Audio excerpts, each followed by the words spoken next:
Oma Gyan Timirandasya Gyanan Gyana Shalakaya Chakshulmilitam Jena Tasmai Sri Guruve Namah Sri Chaitanya Manobhishtam Shtapitam Jena Bhutale Swayam Rupa Kadamayam Dadanti Swapadantikam Jai Shri Krishna Chaitanya Prabhu Nityananda Shri Dvaita Gadadhar Shri Vasari Gaur Bhakti Vrindam Hare Krishna Krishna Krishna Hare Hare Hare Rama Rama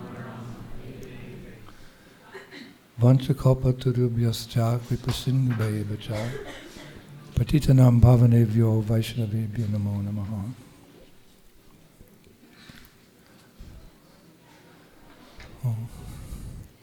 Once again, I would like to thank all of you, young and old. Everyone's offering was with deep feeling, something we're trying to capture in this lifetime. Real emotion, deep emotion. Not something artificial or self-centered, something lusty, centered around I, me, and mine, but something directed to the most lovable person of all, Bhagavan Shri Krishna, the divine couple Radha and Krishna, and our Guru, who takes our hands and leads us out of the darkness of material ignorance to the spiritual world, and to the Vaishnavas. These are three loving relationships that we're focusing on in this lifetime. The spiritual heart is actually very large. It can accommodate many personalities. And the more the merrier, because we need all the help we can get. In the epic Chaitanya Charitamrita by Kaviraj Goswami, he mentions that one can have one Diksha Guru, but one may have many other Diksha Gurus or Shiksha Gurus. And they all play an important part in our advancement in Krishna consciousness. This day is especially reserved for remembrance of our Diksha Guru, but actually we should be thinking of him, remembering his Vapu and his Vani, his personal example and his instructions to us today, every day. That is like our lifeline. It's the umbilical cord, back to the spiritual world. At least 3 times a day we're instructed in the Guru Vastakam prayers. Dayam stuvam stasyasya trishtandam. This word sandhyam in Sanskrit means, it refers to 3 auspicious times of the day. Those who are twice initiated, you know that you chant your Gayatri, you get the most out of your Gayatri if you chant it at one of the sandhyams, one of the auspicious moments. Like Brahma Muhurta means that's the most favorable time for doing sadhana, an hour and a half before the sun rises. That's very quiet, peaceful. People in the mode of passion and ignorance are all sleeping, there's no distraction. So when you get up and you take bath and you chant your japa, and then just as the sun appears on the horizon, then you chant the Gayatri. Then you get the most. Just like it said, you should only eat when you're hungry.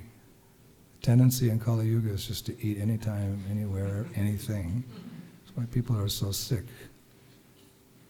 But Ayurveda says, when do you eat? You eat when the fire of digestion is strong. Otherwise, you eat and the food may go into your body and it won't be digested properly. Get tummy ache, constipation. So on the higher transcendental platform, there's auspicious moments for doing various activities in Krishna consciousness, and one of them is to chant the Gayatri just as the sun is breaking over the horizon. Just at high noon, and just as the Surya Bhagavan is descending on the eastern horizon, or western horizon, setting. The best time for chanting the Gayatri. So this is Vedic science, Sanyam. These 3 auspicious moments are reserved for spiritual practices. It's stated, Siddha mantro pi putatma trisanjam devam acharyat niya menaika sanjam va japed astro taram shatam. Even if one has perfected his mantra and is completely pure in heart, he should still worship the Lord at the 3 junctions of the day by the method prescribed. Or at least one of these 3 times he should do his worship, and 108 times he should chant japa of his given mantra. Siddha mantro pi putatma. Even if one has perfected his mantra, he should still worship the Lord at the 3 sanjams, the 3 auspicious times of the day. Trisanjam devam acharat. So there's actually an app. It's called G app. I don't know how many of you have it. How many of you have that app? And it tells you what is the auspicious time for chanting the Gayatri. I follow it religiously. It gives you a little break. There's, not just exact, but there's a period of 45 minutes or so. And if you have this app, then wherever you are, you chant your Gayatri at that sanjam there. So, Vishwanath Chakravarti Thakur, we recommended that we should remember our spiritual master at those moments as well. Because what's most auspicious for the disciple? His spiritual preceptor, the spiritual master. Because it is he who's the one who delivers us from samsara, and he's the one who delivers us back to the lotus feet of Krishna. Bhavananda Prabhu, my godbrother, told me that Prabhupada told him that when you get back to the spiritual world, your spiritual master is waiting for you. He's the first one to receive you. And he takes your hand and leads you into the forest where Sri Krishna is, and he places your hand in Sri Krishna's hand, and then leaves you alone. So we owe so much to our spiritual preceptor. He's gradually guiding us out of the material world. Ashatoma sadgamaya, tamasoma jyotirgamaya, mrityurma apritam gamaya. This is one of my favorite verses. Asatoma sadgamaya, tamasoma jyotirgamaya, mrityurma amritam gamaya. From the Brihad Aranyakya Upanishad. Do not stay in illusion. Go to the eternal reality. Do not remain in darkness. Go to the light. Do not keep accepting material bodies. Become immortal. I just love that verse. Just puts it all into proper perspective. So, because Guru Maharaj, or our Guru Maharajas, because I appreciated in several of the offerings, devotees mentioning how they went to a japa retreat with this godbrother of mine, or they attended a lecture by Mahatma Prabhu, or they read a book by Indradyumna Swami. I'm so happy to hear that. We need as much help as we can get.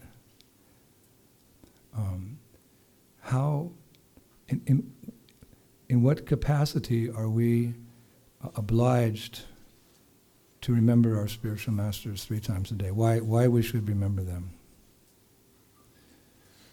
We should remember them because it is he who delivers us from the repetition of birth and death. It is he who gives us divya gyan, transcendental knowledge. He gives us the mantra. He gives us service. The spiritual master is the revealer of the Dham. He gives us mercy, and he gives us Krishna. Therefore, it's stated in Vedic scriptures that you can never really repay the debt to the spiritual master, but we can try.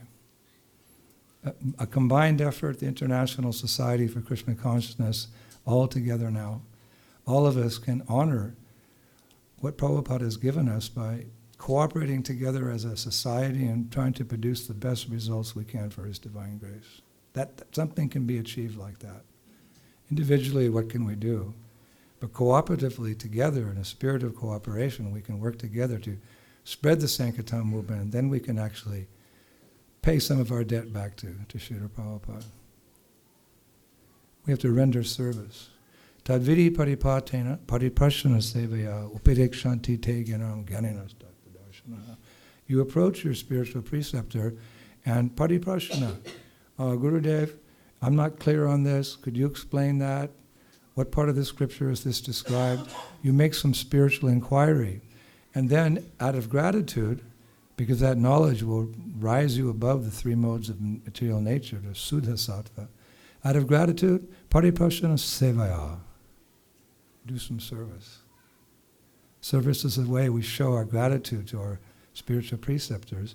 And by taking that knowledge and acting on that knowledge, serving the spiritual master, that knowledge is not just gyan, but it becomes vigyan. So many Gurukul students, they know hundreds of verses, more than me, hundreds of verses, but when you ask them to explain it, they go blank. Right? Sarva dharmam parichaja mamekam saranam. What does it mean? Mommy? Mommy doesn't know. But we want that knowledge, but we want to realize, we want Vigyan. We want to realize Krishna. So how do you realize Krishna? You hear from the spiritual master, and then you act on that knowledge. You serve him. And then you get blessings. Our progress in Krishna consciousness is more dependent on the blessings of our spiritual well-wishers than it is on our immature little ways that we practice Krishna consciousness. You know the story. One time, they had a big kirtan at Seven Berry Place, and Prabhupada was leading the kirtan. And then it was a really wonderful kirtan. Devotees were dancing wildly here, there, not just shuffling like you do here. Like the old days, dancing and twirling. Prabhupada would always encourage us. You have to take your boots off here. So afterwards, Prabhupada, he said, "Did you see him? Did you see him?" And devotees said, "See who?" Prabhupada said, "Narada Muni." "Oh, what? What was he doing?" Prabhupada said, "He was laughing at your attempts to be devotees in Kali Yuga. Appreciating, but laughing at you." So what can we do on our own? But many hands make small work. So we come together as a society and very loudly chant, Hare Krishna, Hare Krishna, Krishna Krishna, Hare Hare, Hare Rama. Take the knowledge and act on it. Tad vikanatam sagudum evibigachet samit panishrotunim brahmanishnam. To understand things properly, one must humbly approach with firewood in his hand, it said. With firewood in his hand, a spiritual master was learned in the Vedas and firmly devoted to the absolute truth. Because once you hear that knowledge, then you have to build the fire and help the guru. You have to do something.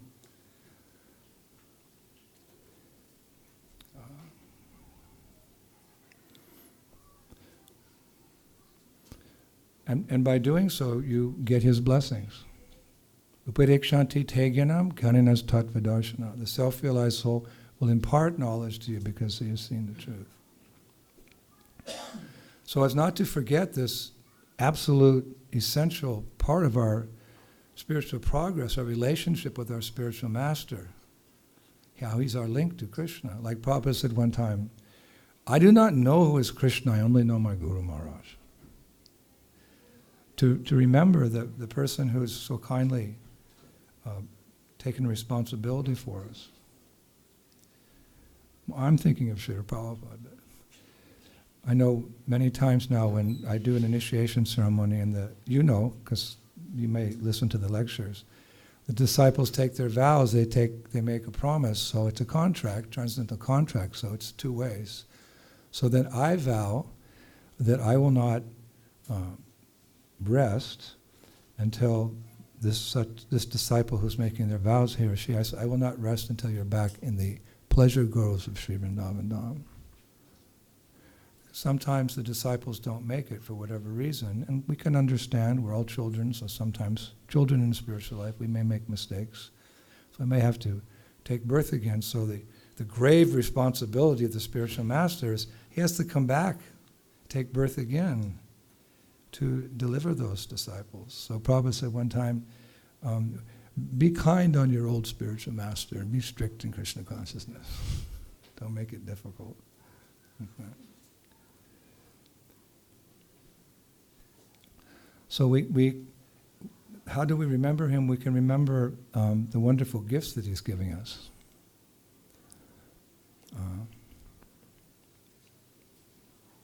He's giving us the opportunity ultimately to go back to the spiritual world and serve our beloved Lord. He's giving us that opportunity. Bara samukha samskritam saki sangi niveshinim tvam aham satanam bande madhava ashraya vigraham. O spiritual master, I continually offer my obeisances unto you, who are always in the presence of Srimati Radharani and very much devoted to her. You always reside in the association of her confidants, the gopis, and you are the abode of loving devotion to Krishna. You take us home, back to God. Yeah. Of course, our spiritual master may not yet be on that highest level, where he knows his eternal relationship with Krishna and he's meditating on the Lord in the groves of Vrindavan. But he's connected to those who are. And by the combined mercy of our Guru and the mercy of those great saints which he passes on, we can one day achieve that goal. He comes from the spiritual world, or he's one of those persons who are delivered by the mercy of one who comes from the spiritual world. And the combination of all that mercy can take us back home, back to Godhead. I remember on Sankirtan, we used to go out on Sankirtan, and for the longest time we would sing Prabhupada's pranam mantras, like a half hour. Namo Vishnu Padaya Krishna Prastaya Bhutale Srimati Bhakti Vedanta Swami Iti Namine Namaste Saraswati. We go over and over and over and over. And then Shri Krishna Chaitanya Prabhu, and then Hare Krishna. Like that. Remembering he was the one that delivered us. And we used to sing a song. O Paramahansa of the nectar lake, did you your own true love forsake, leaving his sweet and fragrant lotus breast to come to this world of birth and death? And is this a helping hand you lend, while in this world of matter you transcend? I am perplexed, please let it be known. Have you come to take me home? My feeble memory cannot recall. Did I once in anger slip and fall? If there is truth, then tell me where. From this I'll turn, go with you there. Please tell me please of life's true goal, that I may cleanse the dust from within my soul. And from this humbly let me start to nourish the spark within my heart. So tell me please of Vrindavan, and the blue boy, yes, the gentle one, known as Krishna, Devaki's son. To his abode I long to run. O Paramahansa of the nectar lake, did you your own true love forsake, leaving his sweet and fragrant lotus breast to come to this world of birth and death? Jai Prabhupada, Jai Prabhupada, Jai Prabhupada, Jai Prabhupada. This is one of our kirtans. I remember the devotees were crying, "Oh Paramahansa, oh Prabhupada." We would use the Sangam at 12 noon on the streets of Detroit. That's how we remember Prabhupada, that Sangam. We're conditioned souls, we tend to forget.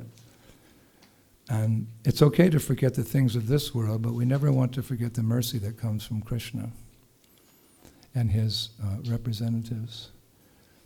So then we meditate on our spiritual master and the great gifts he has given us. And the gifts are many.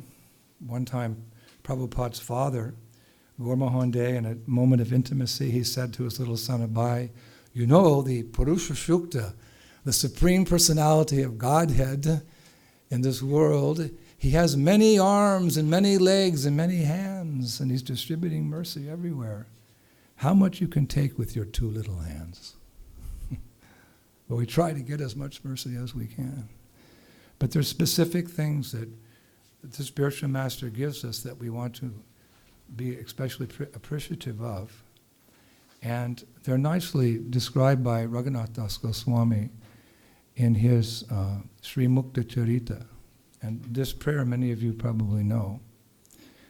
Namashveshtam manum apisachiputram attaswarupam upam tasya grajam uruparim matarim ghoštavatim radha kunda girivaram aho radhika madhavasam prapto yasha patita kripaya Shri Gurum Tam Natoshmi.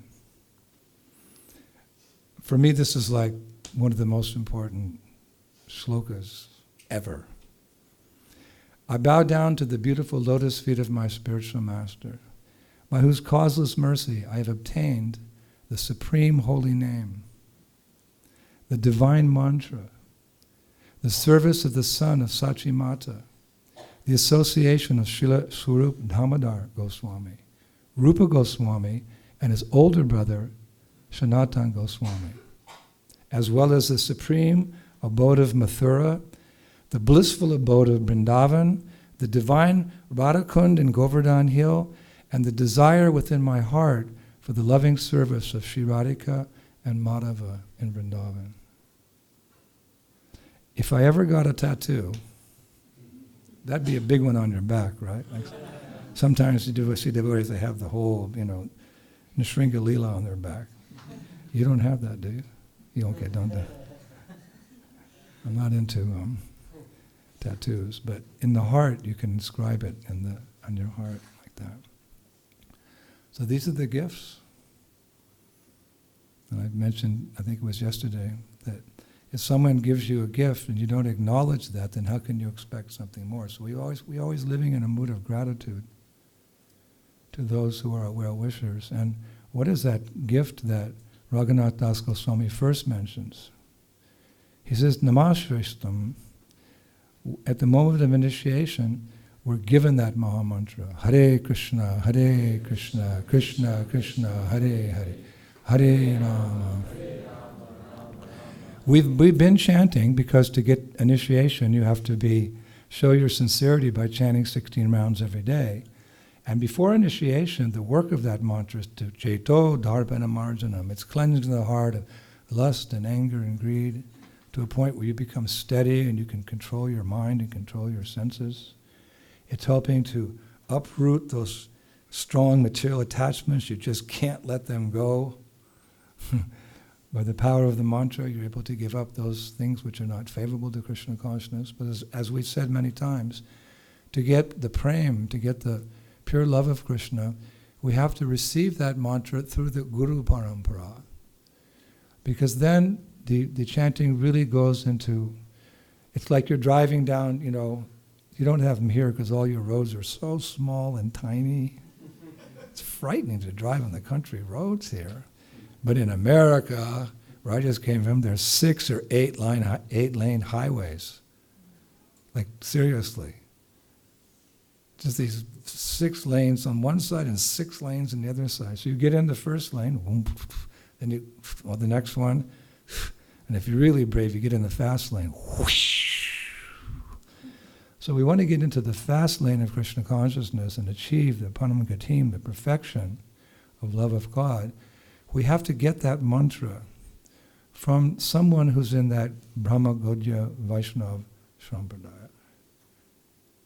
And when one is blessed, at that day of the initiation, the most important day in your life since you left the spiritual world, because you began the turnaround of going back home, back to Godhead, at that point that mantra gives one the opportunity for awakening prema.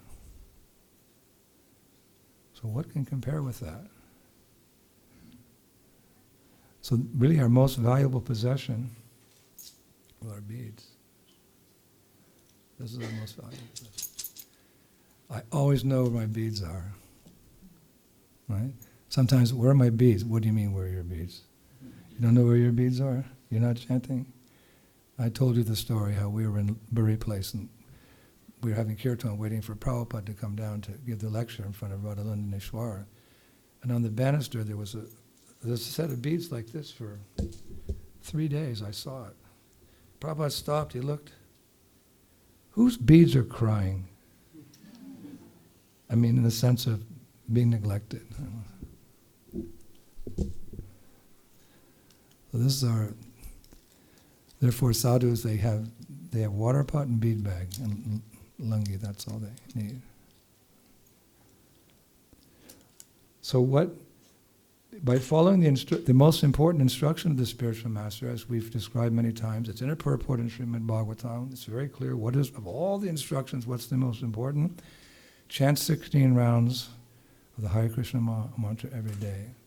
Okay, so what do I get out of it? That's described by Rupa Goswami. I do not know how much nectar the 2 syllables Krishna have produced. When the holy name of Krishna is chanted, it appears to dance within the mouth. We then desire many, many mouths. When that name enters the holes of the ears, we desire many millions of ears. And when the holy name dances in the courtyard of the heart, it conquers the activities of the mind, and therefore all the senses become inert. Hare Krishna, Krishna, Krishna, Hare Hare, Hare Rama, Hare Rama, Rama Rama, Hare Hare. If that wasn't enough, according to Raghunath Das Goswami in that beautiful prayer, we get something else. We get what he calls the divine mantra, the Gayatri mantra. To fully understand the Gayatri mantra, I would recommend you read a book that was written and produced by my godbrother Sachinandan Swami. Analyzes every mantra, every word, every meaning, every phrase. It's actually essential for devotees who have Brahminical initiation. Of course, the Maha mantra is enough. One doesn't have to get Brahman initiation because we know Harinam, Harinam, Harinam eva kevalam kulo nasdeva, nasdeva, nas. The holy name is enough to deliver one. But Gayatri mantra is an incentive because with the Gayatri mantra, with the purification that comes from the Gayatri mantra, one becomes purified and he can associate with the Supreme Pure. To enter fire, you have to be like fire. So to approach Krishna in a most merciful form, Archa Vigraha. Archa Vigraha means a most merciful form of Krishna. Why? Because Krishna comes and he goes. He was here 5,000 years ago. He stayed 148 years or 43 years. Lord Chaitanya came. He stayed 47 years. Bhakti Siddhanta Saraswati also left in his 40s. To our great loss. These souls come and they go. But when Krishna comes and he's established in his deity form, which is non-different than him, my dear Lord, you're not a statue, the Brahmin boy said. You're directly the son of Maharaj Nanda. Another added incentive. Krishna's doing everything he can to rope us in and get us back home, back to Godhead. We get the Hare Krishna Maha Mantra, but if we had Gayatri Mantra, then that mantra is so powerful, so purifying. But with a purified heart, we can touch the form of the Lord. This we must remember when we're worshiping deities. My disciple Nrsimhakavacha, who's the minister of the deities, the deity ministry, I asked him, Sir, what is the most important rule in worshiping the deity? Because he's very learned. He said, from all of my studies and my practice, I think the most important rule in deity worship is to always remember the deity as a conscious person. He's the supreme personality of Godhead, of infinite mercy. Although he's greater than the greatest, he's become smaller than the smallest. He can fit in your hand. So we're approaching that person, so we need to be purified. So, Om Bhur Bhuva Svaha Tat Savitur, we chant the Gayatri mantras. How powerful is that, what Raghunath Das Goswami calls the divine mantra? How powerful is that? The power of that Gayatri mantra, that gift from Guru, how powerful is that? That we can understand from the commentary of Om Vishnupad Paramahansa Paribhajakacarya Sri Srimad Bhakti Siddhanta Saraswati Thakur, our grandfather Guru. In his commentary to the Brahma Samhita, he writes, as soon as the Gayatri mantra entered into the ear holes of Brahma, he became twice born and began to reflect that it seemed to him he was an eternal maidservant of Krishna. And then Prabhupada quotes this statement of Bhakti Siddhanta Swami. He quotes that in that original record album that we produced in the beginning. And then Bhakti Siddhanta Saraswati goes on, though other mysteries in regard to the condition of being a maidservant, a gopi, a manjari, were not revealed to him, Brahma, by dint of his searching self-consciousness, became eventually well acquainted with the ocean of truth. This is a particular incident. It's not the norm. In our tradition, our guru doesn't tell us who we are in the spiritual world at the moment of initiation. There are some groups that do like that. But we say work first, samadhi later. We have to get purified of all the bad things before we can understand these higher realities. But in this particular case, historically, we see that by hearing Gayatri Mantra, and how did he hear Gayatri Mantra? Krishna enlightened Brahma with his flute. He didn't speak in his ear, the mantra. He played the Venu. The notes that came out personified were Gayatri Mantra. And that Gayatri Mantra in the form of the flute music of Krishna entered into the ear and into the heart of Brahma.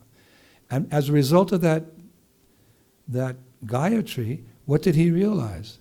He realized his Siddha Swarup. It's very clear. Bhaktisiddhanta Saraswati said. He began to reflect that he was an eternal maidservant of Krishna. Now we know there's many rasas that one can have. One can be cowherd boy, one can have a parental rasa, one can be friend, there's so many, but I'm just quoting this historical comment by Bhaktisiddhanta to show the power of chanting that mantra. Not that we think, I'm going to chant that mantra and I'll realize my swarup. No. This was an exception to the rule. But how powerful. And therefore, should we ever miss our Gayatri Mantra? Heaven forbid that we would even miss one of our Gayatri Mantras within our 75 or 80 years on this planet. Recently I was ill and I had to take antibiotics.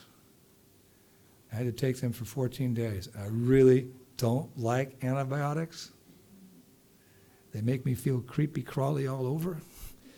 But, 14 days, it was a big dose. So I was taking them, and by the 10th day, I was feeling really good, so I threw the rest of them out. And then 3 days later, I got a relapse, which was more painful and more serious than the original disease.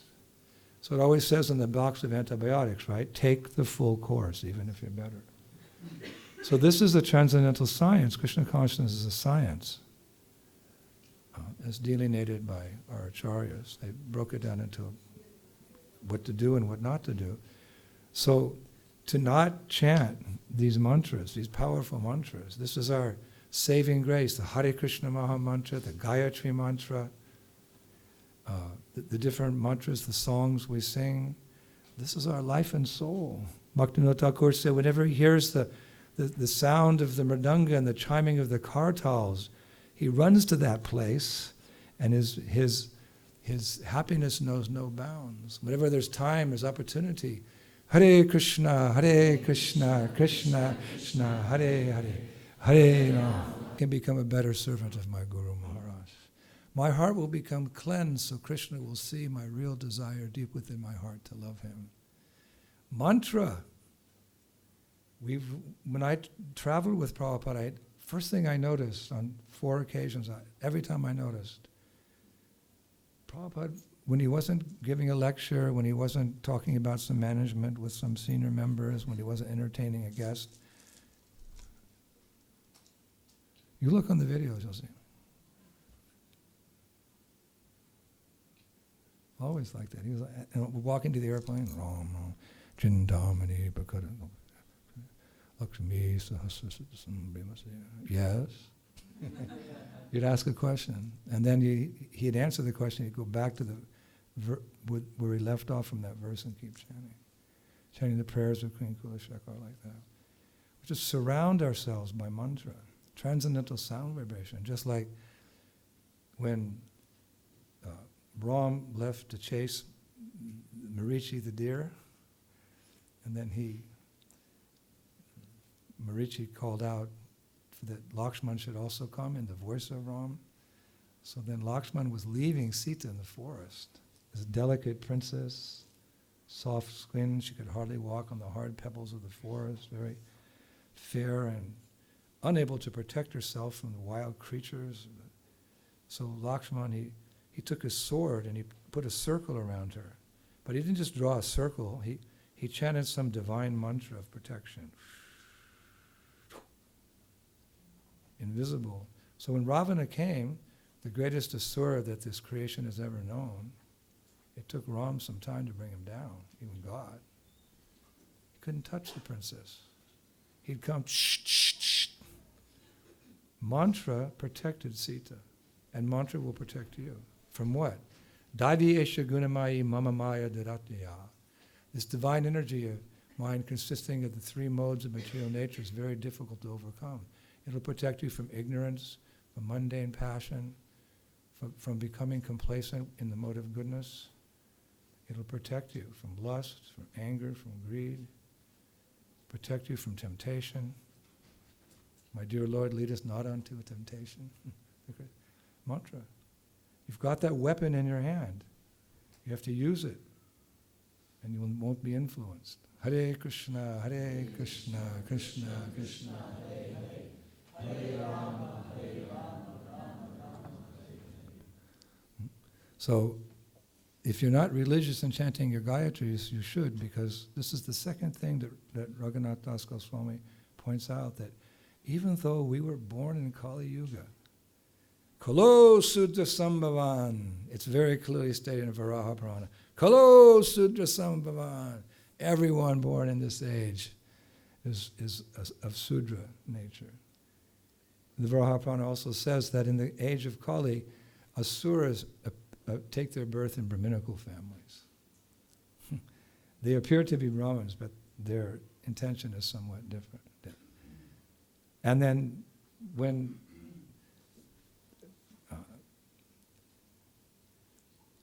Chaitanya Mahaprabhu had his Sudarshan Chakra, and he was going to cut off the heads of Madai to begin with, and then Jagai. Then Nityananda said, you can't do that. That's not your bhav. That's not your incarnation. You're an incarnation of mercy. If you kill them, then you have to kill everybody, because everyone's like a Jagai and Madai. Who can become proud in this world? Kalo Sudra Sambhavan? Nevertheless, there's so many wonderful devotees. Prabhupada said they're all like kings all of them, he said, about his disciples. My disciple, they're all wonderful, just like kings, he said. Bhavananda also told me that. Elevated. But what elevated us? Hare Krishna, Krishna Krishna, Hare Hare, Hare Rama, Hare Rama. Then he says, Raghunath Das Goswami says that his guru gave him the seva of Chaitanya Mahaprabhu. Why is that good? Because Chaitanya Mahaprabhu is even more merciful than Krishna, as we've many times discussed. Krishna makes some conditions, Sarvadharma. You abandon all this nonsense and you surrender, and then I'll protect you from sinful reactions. Chaitanya Mahaprabhu just goes on the Harinam and he chants the holy name everywhere, doesn't ask for anything, but just walk by and hear it. And your purification begins. So we're technically Gaur Bhaktas. We are the Hare Krishna movement. We could as well have been called the International Society for Chaitanya Consciousness. Because Jiva Goswami, actually Prabhupada said this, and Giriraj Maharaj quoted it. He heard him say it in his room in Bombay, that if you can't get the mercy of Radha and Krishna without the mercy of Lord Chaitanya, and you can't get the mercy of Lord Chaitanya without the mercy of Lord Nityananda, and you can't get the mercy of Nitai unless you go out and preach on Oxford Street to Jagai and Madai. I added a little line there. So we're Gaura Bhaktas. Therefore, before we chant Hare Krishna, Shri Krishna Chaitanya Prabhu Nityananda Shri Advaita Gadadhara Shiva. Because if you make an offense to Krishna, you have to do some prayaschitya. You have to do some atonement. But Gaurnitai, they don't take advantage of it. Gaurnitai don't consider our offenses. They only consider our service. When all is said and done and you're at the pearly gates, Jagai Maga, what do you do? No, they were Sankirtan. They were part of International Society for Krishna Consciousness.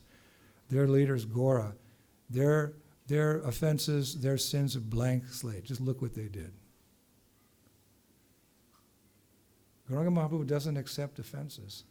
Therefore, it's recommended that when you go to the Dhams, you first go to Mayapur and you get the mercy of Gaur, and you go to Vrindavan and get the mercy of Radha and Krishna.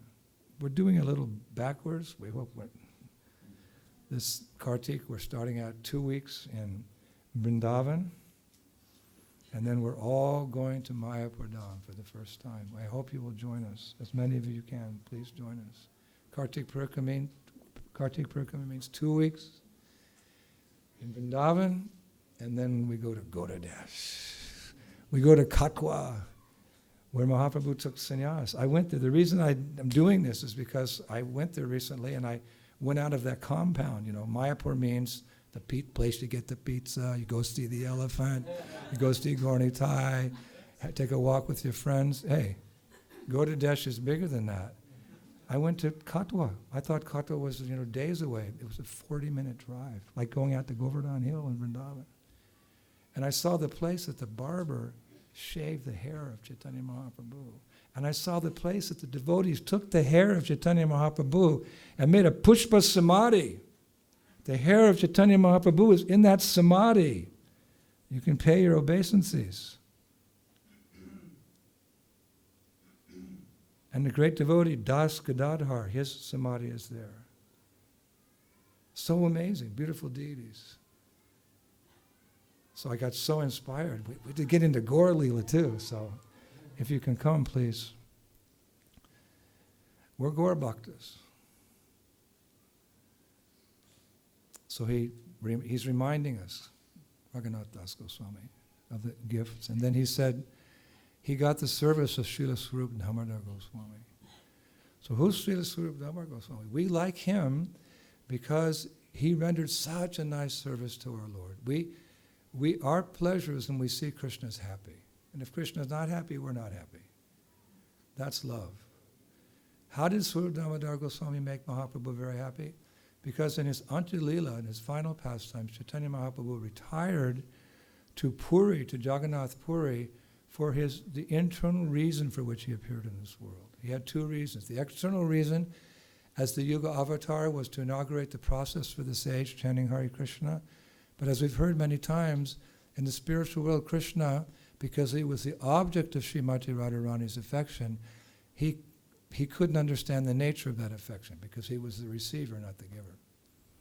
And her love was so amazing because he's controlled by Radha's love. He decided to come in the mood of Radharani as Sri Chaitanya Mahaprabhu to experience the love that she had for Krishna. So that he did in Jagannath Puri, in the Gambhira room. How did those feelings of love for Krishna come about, that Mahabhav that Radharani was experiencing? Swarup Damodar Goswami.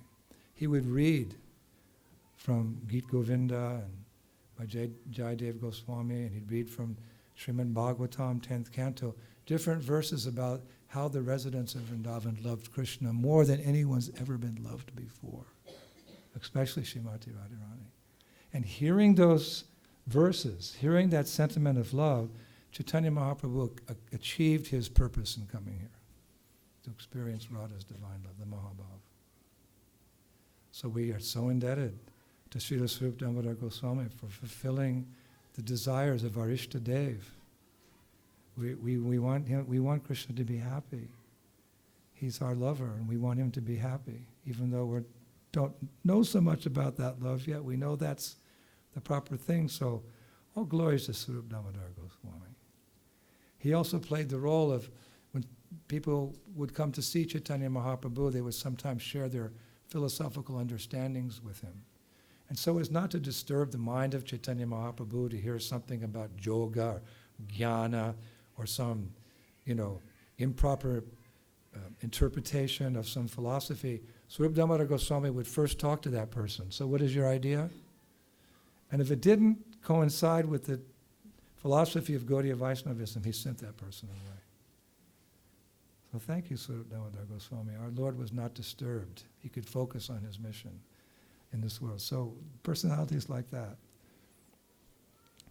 So then he he glorifies the city of Mathura. He says, my Guru Maharaj has given me access to the city of Mathura. Now when we go to Vrindavan, we don't generally go to Mathura. How many of you have been to Mathura? I take the Parikrama party there sometime. But it's a big city now, right? It's, lots of machinery and industry and very crowded, just a few small temples there. But actually it's a spiritual abode. We can't see it like that because Prabhupada said, for those who still have material desires, there's a thin film of Maya covering the Dham. And Prabhupada said that the Lord makes it such that in the Dham, especially Vrindavan, it's so hot in the summer and so cold in the winter, the Mayavadis don't want to go there. One of the hottest recorded temperatures ever on this earth was recorded in the 1940s at Govardhan Hill. So when we go to Mathura, we see all these different things, but we're seeing through, our imperfect vision. If we put on the glasses, if we see through the eyes of Guru, Shastra, and Sadhu, what would you see in Mathura? And why would you go there and stand there and relish it, despite the noise of the cars and the buses? You'll know you're in the Dham. Because Srila Sanatana Goswami has revealed the glories of Mathura so we can appreciate it as a gift from our Guru Maharaj.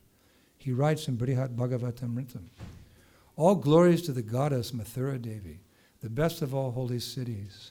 She enchants the mind. She is more dear. She is most dear to the enemy of Kamsa, and she is adorned with the Lord's birthplace. The city of Mathura is acclaimed throughout the world for dispelling misery and bestowing liberation and devotion, not to mention the various pastimes the Lord has played there.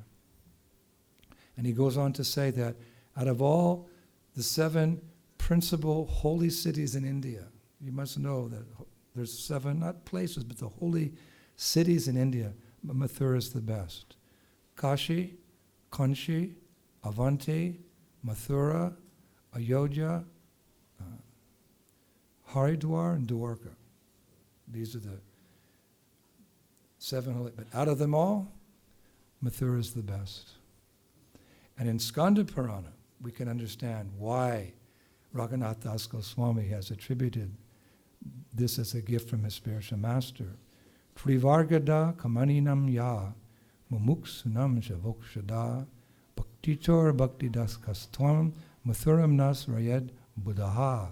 To those who have material desires, Mathura gives the 3 aims of human work: religiosity, economic development, and sense gratification. To those who want mukti, liberation, Mathura, she gives it. But to those rare souls who want pure devotion, Mathura gives pure devotion.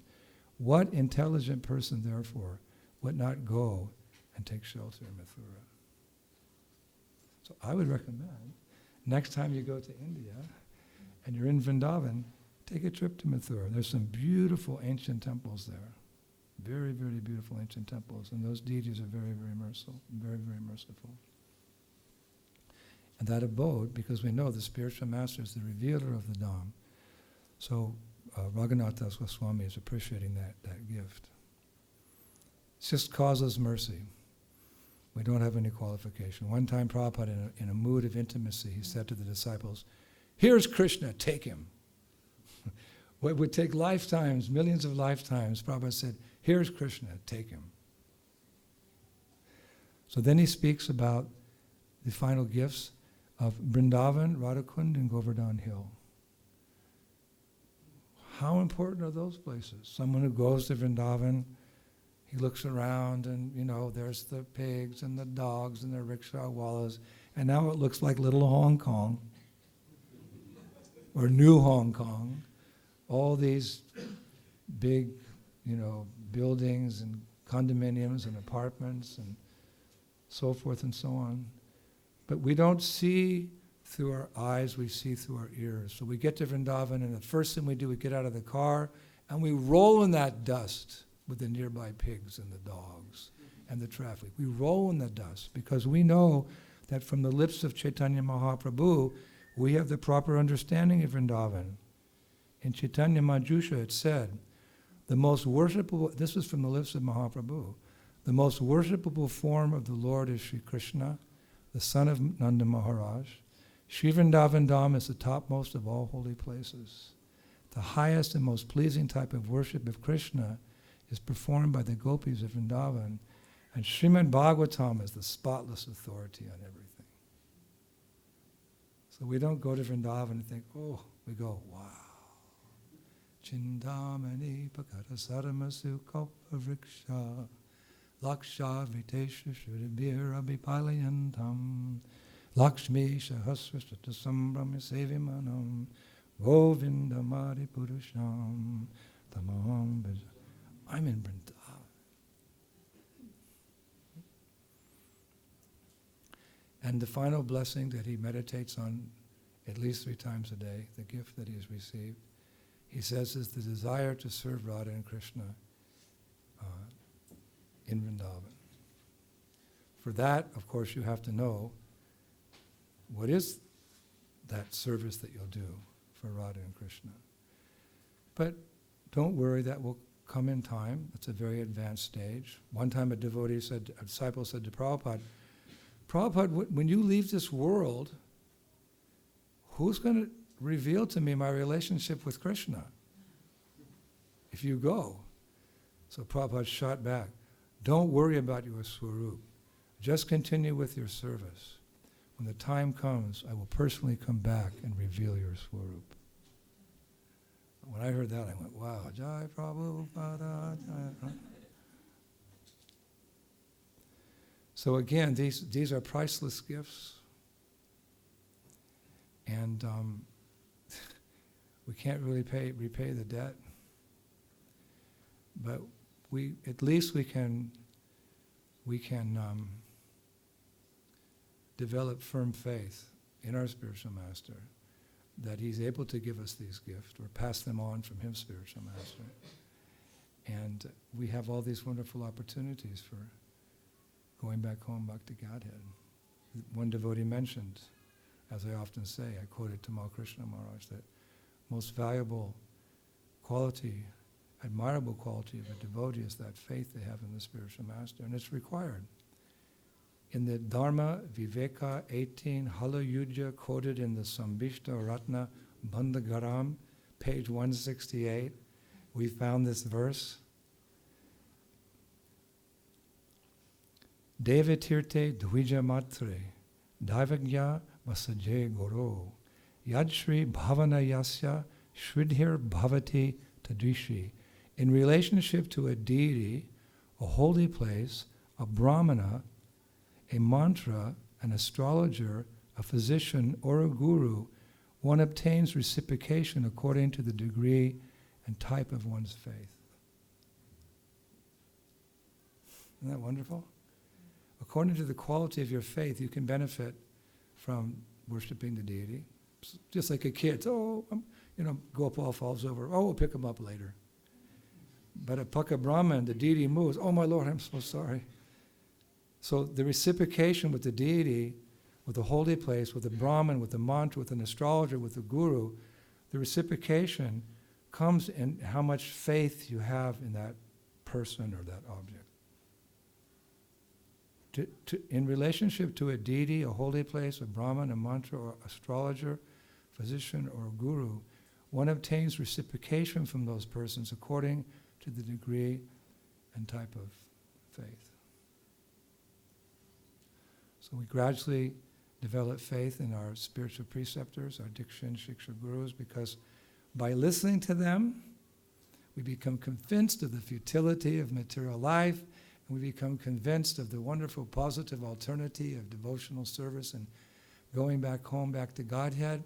We strictly follow, we serve them as they desire, we receive their blessings, and what happens? Wow, you can feel that your material desires are weakened. You can, as you make progress, I just don't want to do those things I used to do. And the things of this world are not so attractive. Almost like, who was it? Was it Bivamangal Thakur? Oh, no, it was Yamunacharya. Now that I've tasted the ever-fresh, blissful rasa of service to Krishna, whenever I think about what I used to do in this world, I spit at the thought. When you get to that point, you know you're making some advancement. Oh, I did that. Now I'm enjoying Hare Krishna, Krishna Krishna, Hare Hare. And then you feel indebted to your spiritual master because he gave you those instructions, and the process works. It really works. The karma goes away, the material desires, and maybe we don't develop bhav so early, but we develop appreciation, and from appreciation comes affection, and from affection comes love. We experience these things. It really works. It really works. So this is a day for every day is a day for reflecting, but on this day we remember our spiritual master, remember his spiritual master, Prabhupada, remember the efforts of Bhakti Siddhanta Saraswati Thakur, who said it takes gallons of blood to make someone into a devotee of Krishna. Remember the renunciation of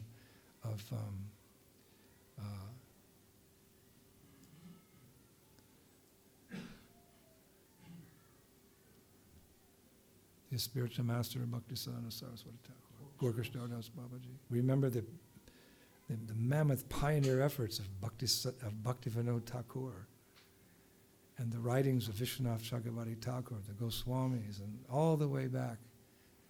There's a song written by Bhakti Siddhanta Saraswati Thakur in which he mentions the names of all the prominent spiritual masters coming from all the way from Krishna down to the present time. Kripamoya, my dear godbrother here in England, he has a very nice version of singing that. It's very nice. So this is a day for remembering those who are our well-wishers, who've got our back and are praying for our advancement in Krishna consciousness. And as our appreciation for them grows, our loyalty to them grows, our opportunities for getting more mercy come about. As stated in the Brihad Bhagavatamritam, and I will close with this verse. You know it's one of my favorite. Param gopyam api snigde shishe vacham iti shruti tach turyatam mahabhaga goloka mahimaduna. The Vedas say that to a loyal disciple one may speak the confidential secret. Therefore, O most fortunate one, now please hear the glories of Goloka. Srila Prabhupada ki, Shri Guru Parampara ki, all the gifts of the disciplic succession ki, Hare Krishna Mahamantra ki, Gaur Bhaktivinoda ki, back home, back to Godhead ki, Go Premanande. Thank you, Hare Krishna.